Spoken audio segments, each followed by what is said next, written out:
Good morning, Palmer Ridge. I'm Maudie. And welcome back to our show. I'm Jaden. For our last show of the semester, we have some very exciting news pieces.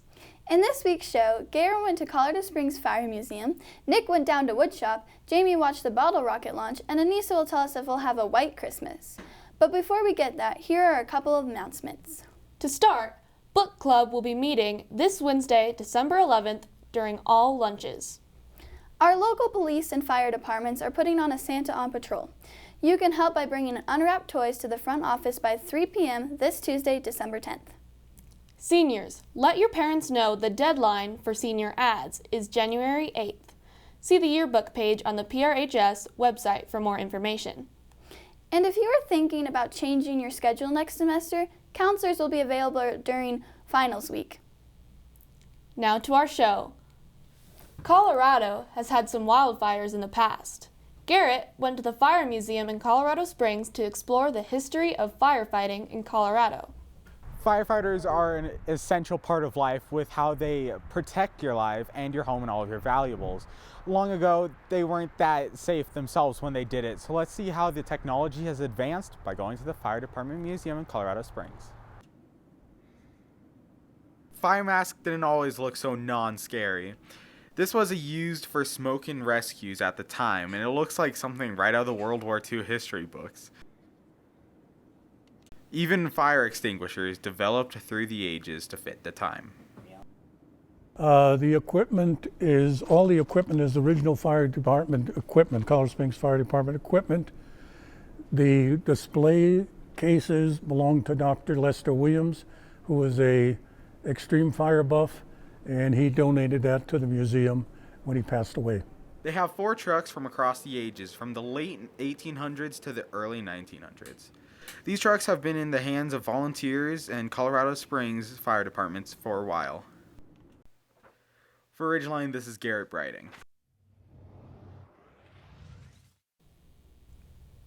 Thanks, Garrett. It's interesting to see how our technology has advanced over the years.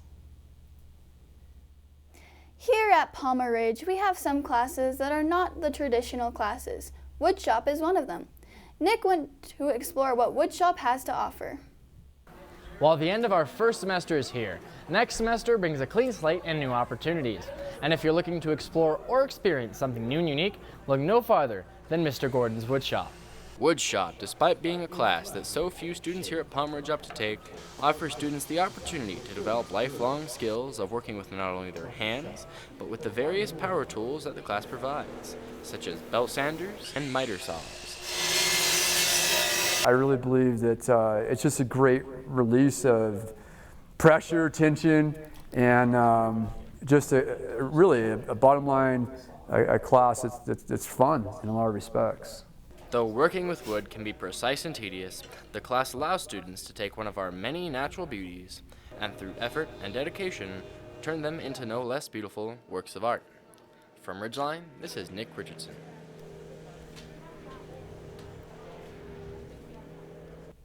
It's cool to see that you don't need a paintbrush to be an artist. Thanks, Nick. Woodshop isn't the only hands-on class here at Palmer Ridge. STEM courses offer a hands-on experience. Jamie got to watch the making and the launch of the bottle rockets. At PR, there are many elective courses that provide an enjoyable experience for many students, and our STEM courses are no exception. Recently, our engineering and design class held their annual bottle rocket launch. That truly was a blast. This year's bottle rocket launch was an enjoyable experience that was a creative process of trial and error. The students' goal was to perfect a rocket that could launch and land while safely carrying an egg on board. During the launch, students would gather round to watch their rockets lift off, while also measuring the height that each rocket traveled. Each group worked hard to build a rocket that would give even NASA a run for its money. Yeah, incredible. They're amazing. Great classes, very creative. Love to watch them work. They just they get into it, and that's what's... Engineering classes provide an educational experience that has enjoyable projects while also promoting creativity and ingenuity. This year's bottle rockets were no exception. They all performed extremely well, even with a few record breakers that pushed students to reach new heights using a fun project that even I would want to take part in. For Ridgeline, This is Jamie Kerr. If you're a fan of engineering or just like hands-on activities, the STEM class seems like a great opportunity for you. Thanks, Jamie. Unless you're from Florida, snow on Christmas Day puts us in the Christmas spirit. So let's find out what the chance of the powder being on the ground this Christmas. Colorado is notorious for snowy weather and decent temperatures in December, but will we be expecting a white Christmas this year? Since 1911, we have had only 6 white Christmases in the Colorado Springs area. From previous experiences, we get snowfall just days before the holidays, but not the day of. Why is that? The polar jet stream brings us this chilly weather. The jet stream will pass above our state and will go east of our country. Because it doesn't pass through our state, there is a slight chance for a snowy Christmas. There is a 29% chance of an inch or more snow. Colorado will be getting a cold front with freezing temperatures but probably no snow. The Farmer's Almanac has predicted that our region will be generally fair, dry, and very cold for Christmas. Just days before, it predicts we'll have periods of heavy snow and bitterly cold temperatures. With these predictions, it is clear we will most likely have no snow on Christmas this year. As sad as that sounds, we will expect at least some snowfall right before the 25th. If you are interested in the Farmer's Almanac, you can check it out in our library. For Ridgeline, I'm Anissa Haji Ibrahim. Chances are we won't have a white Christmas, but we will keep our fingers crossed. Thanks, Anissa. For the end of the show, we will have some photos. Our first group of photos are from the cross-country trip in Arizona for regionals.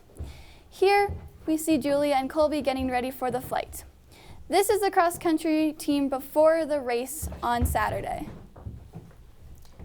And next, we have Mr. Patrick and his students who went to the National Journalism Convention in Washington, D.C.